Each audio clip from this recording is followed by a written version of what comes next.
MBBS degree ছাড়া নামের সঙ্গে ব্যবহার করা যাবে না চিকিৎসক পরিচয়। ম্যাটসের কার্যক্রম বন্ধ ও বিসিএস পরীক্ষায় বয়স বৃদ্ধি সহ 5 দফা দাবিতে কমপ্লিট শাটডাউন কর্মসূচি সরকারি মেডিকেল কলেজের ইন্টার্ন চিকিৎসকদের।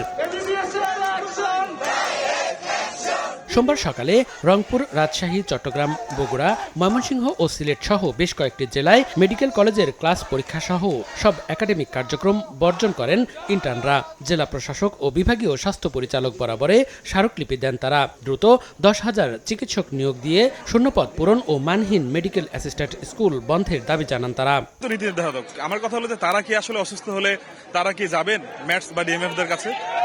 তারা তো ঘুরে ফিরে এমবিবিএস এর কাছে আসছেন। তারা ডাক্তার হিসেবে নিজেদের দাবি করতেছে ঠিকই, কিন্তু তাদের তো প্রপার কোনো এডুকেশন নাই। অনতিবিলম্বে ম্যাটস ডিএমএফ যারা আছে তাদেরকে বহিষ্কার করতে হবে। এমবিবিএস বিডিএস ছাড়া কারোর নামের পূর্বে ডক্টর বসবে না, কোনোভাবেই না।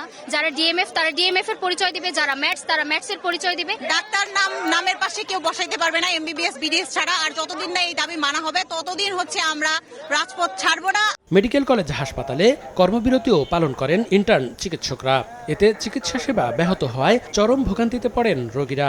ভোগান্তি হচ্ছে, তারপরে ইন্টার্নি ডাক্তার ওনারা থাকলে সবসময় তো রোগীর দেখাশোনা করতে পারে, কিন্তু এটা তো হচ্ছে না। তারা কাজে ফেরুক, এটা আমরা চাই, তাহলে আমাদের চিকিৎসা ভালো হবে। যেহেতু আমরা রুগী, আমরা চাই যে দ্রুত আমরা সুস্থ হই।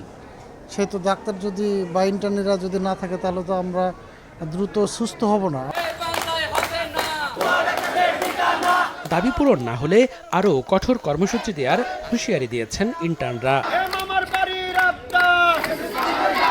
মনিরুজ্জামান প্রান্ত, সময় সংবাদ।